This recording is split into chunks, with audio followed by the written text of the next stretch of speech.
Welcome to Retina in Focus, a VRC podcast. Stay ahead of your eye health with insights from the nation's leading doctors in retina and macula care. For more information, visit vrcny.com. We hope you enjoyed this episode.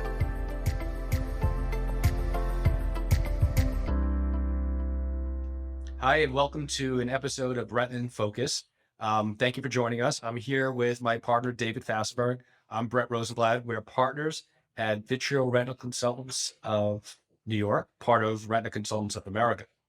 And today we thought we'd speak about macular degeneration and some of the related information about it.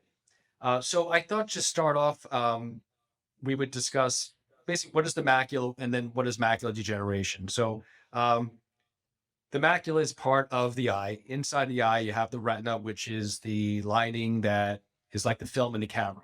So when light goes in your eye, you're focusing on the macula. So your central vision, what you drive with, what you read with is coming from the macula. And for a lot of our patients, that part of the eye degenerates over time.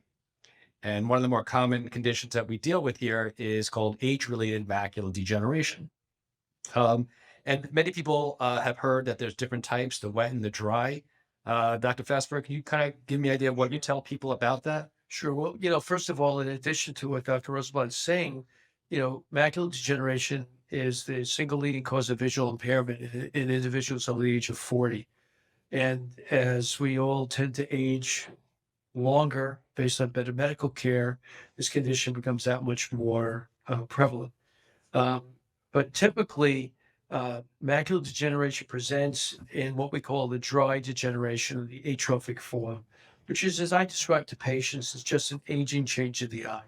And currently, there's no specific treatment for it, although we'll get into this a little later. There are a number of clinical trials that are going on nationally that our group is affiliated with and involved with, that hopefully will bring some hope to the future for people with dry macula. Just to also reference it from a standpoint of percentages, only maybe 20% of people convert from what's called dry degeneration to wet. Dry degeneration, again, as I mentioned, is an aging process, and one can typically have symptoms of distortion of vision in that eye. By distortion, lines that normally could be straight, could look wiggly. Objects can be smaller than they appear or larger than they appear. Clearly, there's a difference between the vision that has developed dry macular changes versus normal. And again, right now, the only therapy we know that's available for that is to take a certain dose of vitamins that has been shown to be effective in reducing the risk of the dry form for becoming wet. Now, I don't want to minimize some of the complications of dry because it can vary. There's different types of dry degeneration. Typically, it's characterized by what we call drusen and pigmentary changes in the macula. Drusen is kind of like the normal metabolism of the retina is impaired, and cells are constantly being replaced throughout our body, our skin, every part of your body. And unfortunately, the metabolism for the removal of certain cells gets backed up and develops into what we call drusen in the back of the eye. It's almost similar to having some constipation of the cells. They're just not getting out. And again, one could have these symptoms that associate with it. Now, some people could have dry macular degeneration, as you know, and not have any symptoms until they come into the office and we look at them. On the other hand, there are severe forms of dry, one of which is called atrophy or geographic atrophy of the macula, which can cause very severe visual loss. So the last thing we want to do is tell someone necessarily, oh, you're lucky, it's only dry, it's not wet, because dry can be bad. Yeah, so I think everything you said is true. In a retina practice, we get a subset of patients with macular degeneration. So I think in general public, certainly even in a ophthalmology practice, most of the patients that are being seen have the early types of macular degeneration where it may be minimally symptomatic or just, completely no symptoms at all. The patients that start to have vision problems are the ones that come to our practice. So we're seeing patients with wet macula at a much higher frequency than the 20% that we know is the average. And we've also seen a lot of patients with advanced dry. It used to be when I first started practice, there was a good type and a bad type. And classically, the good type was the dry and the bad type was the wet. And back when I first started practice 20 years ago, there wasn't much you can do for the wet macula. You could do laser, which didn't work that well. There was some experimental treatments. The dry, at least, was very slow to develop and often didn't cause symptoms for years or even decades. So I'm wondering, do you still call dry the good type and wet the bad type? It's a misnomer, really, because in a way, sometimes I think it's better to have the wet because you can treat it, and there's hope versus dry when up to this point there haven't been. We'll get into clinical trials. I mean, I've been around a couple of years more than Brett has, even though he may look a little grayer than I do. But, Thank you. but in any event, in the older days, there really was only one treatment, and that was laser. And laser, thermal laser, which was a destructive therapy. And there were times that we would tell patients who had wet macular degeneration that and we'll go into wet in a second because we really haven't done that, that we're going to treat you, we're going to make your vision worse, but it's going to prevent it from being as bad as it would be if we didn't do anything. Yeah. And that's a very difficult conversation to have with the patient. But I think first, before we get into more specifics about that, Brett, let's talk a little about, explain about what wet degeneration is exactly. Right. So I don't use the term good type and bad type anymore. I think, now that we have treatments, basically you either have wet macula or dry macula with some variations. The wet type is distinguished by the fact that it's abruptly appearing. So someone could be doing fine, seeing well one day, the next day they wake up, or during the day they lose significant amount of vision. So it's quite dramatic and often very scary for the patient. Typically they'll go see the regular optometrist or ophthalmologist who will then examine them. And once they see signs of wet macula, which we'll go over in a moment, they refer them to a retina specialist like us. And at that point, we can go over what the exam's like and what the experience is. But wet macula basically means that some of these areas in the macula have started to leak. It's typically these small blood vessels underneath the retina. They get fragile with time. They'll either start to leak a clear, watery fluid, or they'll bleed. So it's the liquid that we refer to when we say wet, whether it's blood or clear fluid. Once that starts to accumulate, then it affects the vision. And some people have just slight distortion, as Dr. Fastenberg was mentioning. Other people come in and they basically can't see anything in the center of their vision. Right. One other point is, every single patient we see with macular degeneration, dry or wet, we give them what's called an Amsler grid. It's a card that has a dot in the center and lines. And we point out to them how important it is to look at that grid every single day and covering one eye at a time, because it's amazing how many people can come in who never covered one eye versus the other and didn't even realize that one eye was a problem. So by forcing one eye closed, it makes you pay attention to the other eye, and you have a better chance of picking up a problem earlier that way, and we have a better chance of success in treating them. So every single patient with macular degeneration, whenever they present to our office, we'll give them a grid and we'll explain to them the importance of it. As Dr. Rosenblatt was just talking about with wet, in the older days, and again, I've been around longer than Dr. Rosenblatt, the only option we had to treat these people was with a thermal laser, which is a destructive therapy. So you're basically destroying the diseased or wet area of the retina that's leaking, but very possibly at the same time, you can reduce overall vision. In fact, one of the toughest conversations I remember having to have with some people were that I could offer them a treatment that would, in the long run, keep them from losing maximal vision, but in the short term, their vision would be worse right after the treatment. And that was a very tough conversation to have with people. Then we went through a phase where there was another type of laser called a cold laser or photodynamic therapy, which we could treat and didn't cause as much destruction, but it was very, very time consuming. You had to inject a certain type of medication into their arm, and then you treated it with a laser, and they had to stay out of the sunlight for about 48 to 72 hours, because the drug that's in their arm that sensitizes the blood vessels to the wavelength of light that's treated, it also sensitizes the whole body to light. So you could get a terrible sunburn if you went outside after getting this photodynamic therapy.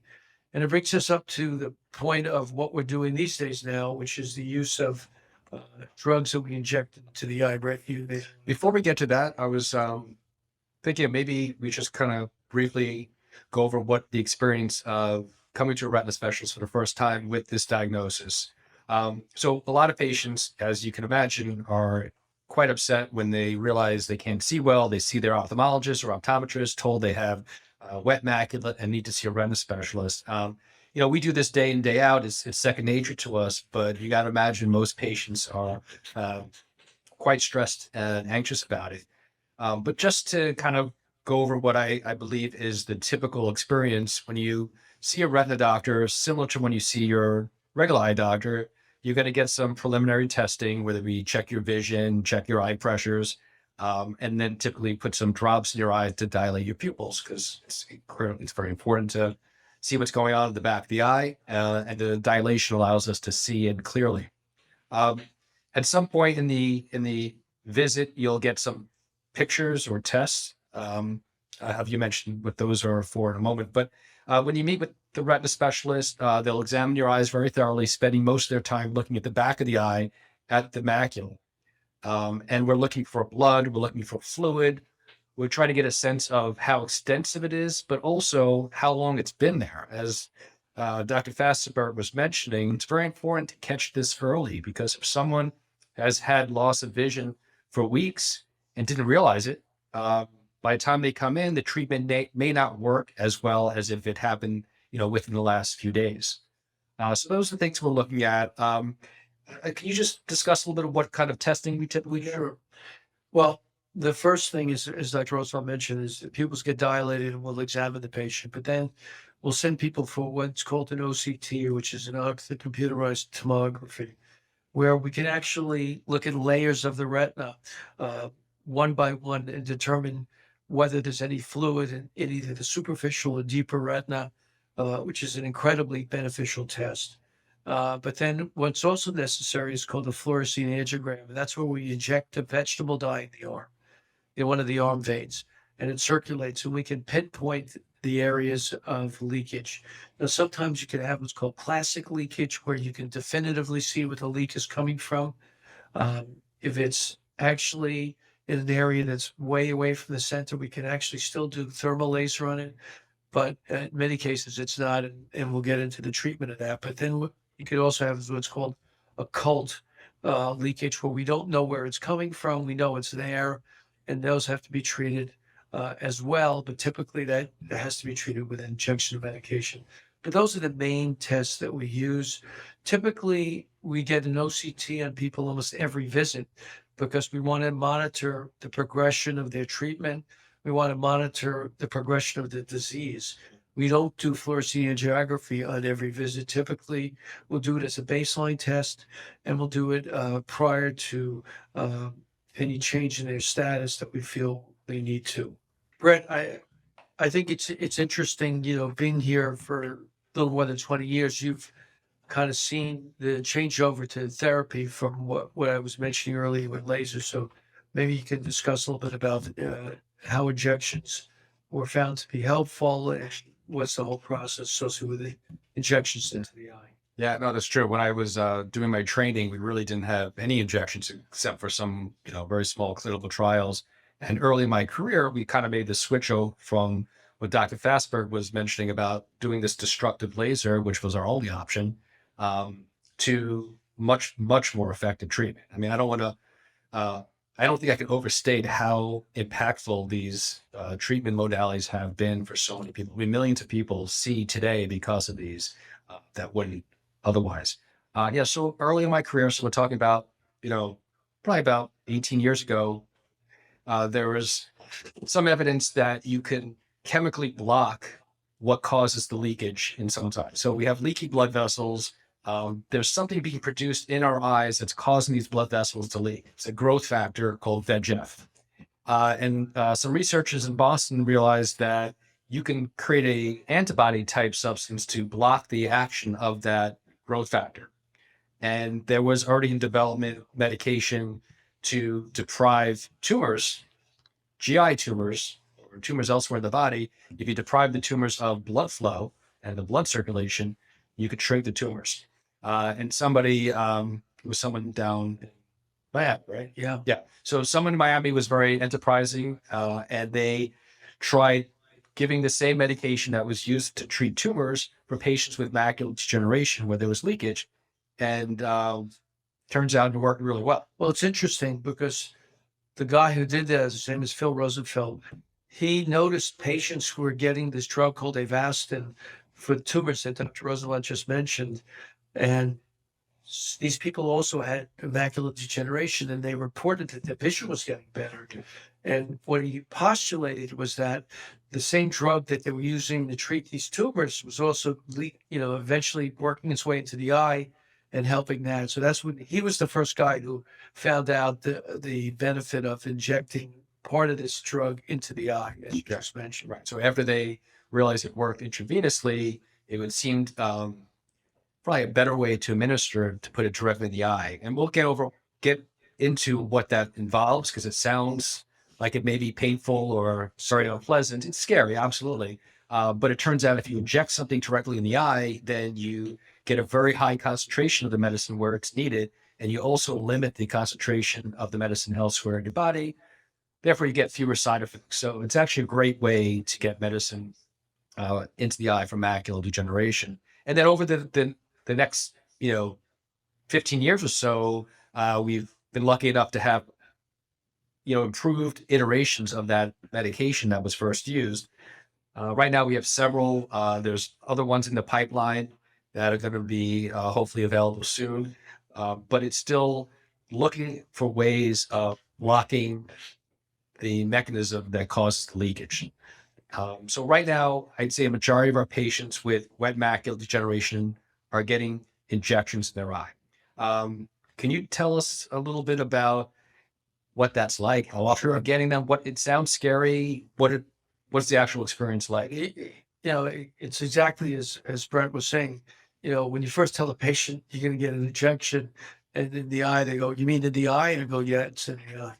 And the way we deal with this is we locally anesthetize the eye, and many of us will use either a special little clip that will keep the eye open, or we put some antiseptic ointment in to prevent an infection.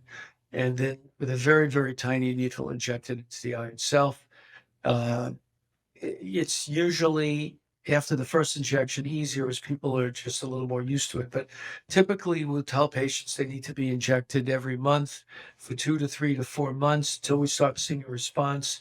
And then we'll start doing what we call treat and extend, which I think most groups around the country believe in, where we'll extend the interval of injection by 1 week or 2 weeks or 3 weeks every time we get an injection until we find kind of a time where these eyes will be stable. And when I tell people the holy grail of these injections, at least with the drugs that are available now, is 4 months. If you can get to a point of getting a shot once every 4 months, you're lucky, because that basically means 3 times a year getting a shot and you're keeping the eye from bleeding.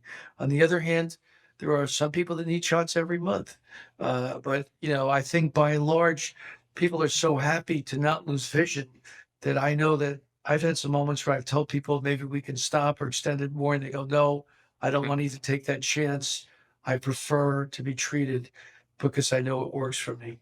So, just to reiterate one thing Brent said earlier, these drugs that we inject into the eye, it's really one of the most unbelievable things that have happened to us as doctors, let alone patients, because you can pretty much tell people, you're not going to go blind from this condition. We can minimize that. We're not going to say that you're not going to have some symptoms or distortion of blurred vision, but it's really been a lifesaver for so many people. It allows them to continue to work. It allows them to sometimes come here by themselves. They don't require family members to bring them. It's really an incredible, incredible advance, one of the most incredible advances in medicine.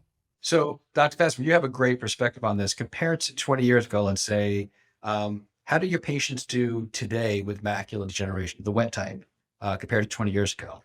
Well, incredibly better. I mean, these patients can many times just go back to normal life. They come in for their injection and just go back to their existence, sometimes even the same day.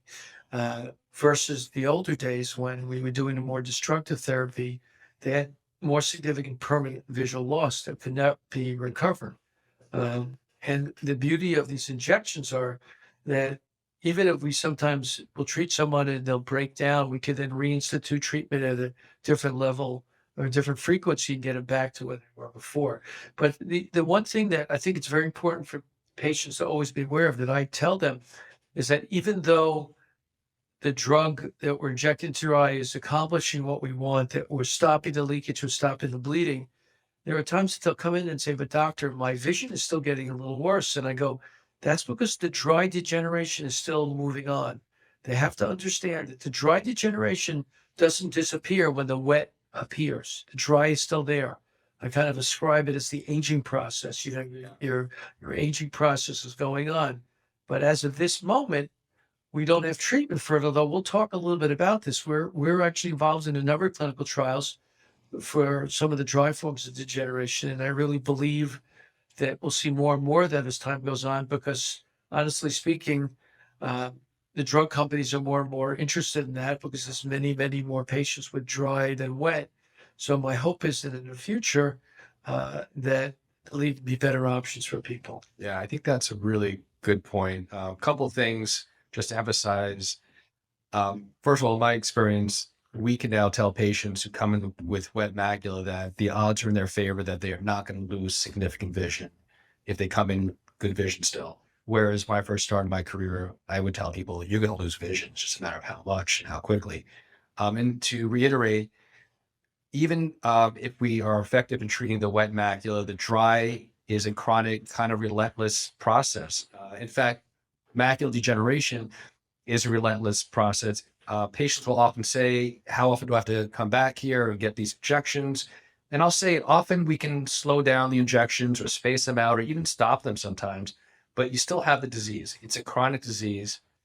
Just like someone with high blood pressure is going to need to take their blood pressure medication for a long time, if not forever. When you have macular degeneration, you're going to need to be monitored carefully for a long time. The innovations in the field with new medications is going to change how often patients get injections, how often they need to be checked. There's even medications out now that are extending the time between injections, surgical procedures. So I think the future looks good for people with macular degeneration. But I'm not sure we're quite at the point where we can say we have a cure, but Right. Effective treatment for sure. I think we're extremely lucky as a group and being involved with Retina Consultants of America that we really get the opportunity to participate in many of these clinical trials that afford the opportunity for some patients to get some of the newer stuff. Just so people understand what a clinical trial is, it's something that's sponsored by the very drug companies, but it's first of all, it's for free to patients. So it really is helpful to patients who can't afford things. But beside that, we explain to patients that you're getting an opportunity of being treated with a drug that potentially may be better than the other drugs that's been already checked out in safety trials before they enter into the clinical trial. That not only is going to help them, but the truth is it's going to help humanity, because the only way you can find out about these drugs is through these trials. So we're very fortunate here that we have the opportunity to be involved in so many trials, and we've all seen the fruition of some of these trials to some of the drugs we're currently using now. And I think it's, as Brett was saying, we feel good. We can tell patients that we can prevent them from losing significant vision, but it makes us feel good as providers that we can feel good about what we're doing for somebody. That it's really an incredible benefit that we have these things available. There's something you just mentioned made me think we didn't talk about risk factors. I know I've overheard you talking to patients about clinical trials. I know I've used the thought process as well. This is a disease that runs in families. So often you'll have patients who are getting treatments who come in with their, son or daughter or other family members, and they're very worried that their children or grandchildren are going to also be at risk for this. And as we both know, it's one of the more genetic related diseases. So if you have a strong family history of it, you're at much higher risk. So clinical trials obviously benefit the patient because we're allowed to get them into treatment protocols that may not be available to everybody else for years. But it's also important to kind of move the field forward and make progress so the next generation has, even better treatments. Exactly. And if you go back in time, there were people in the early 1900s who were dying because there was no such thing as penicillin. And, obviously we're not talking about death here, but we're talking about, death of an eye that we could prevent now. And it's just an incredible feeling to know you can do that for people. The gift of sight is very traumatic, and the loss of it is very traumatic too. So we're lucky to live at a time that we can do stuff. Yeah, we're definitely kind of on the front lines of, where vision impacts your life, right? So many people assume they go through their life with vision problems, they get glasses and it fixes the problem, or get a little bit older and they need cataract surgery to fix their vision.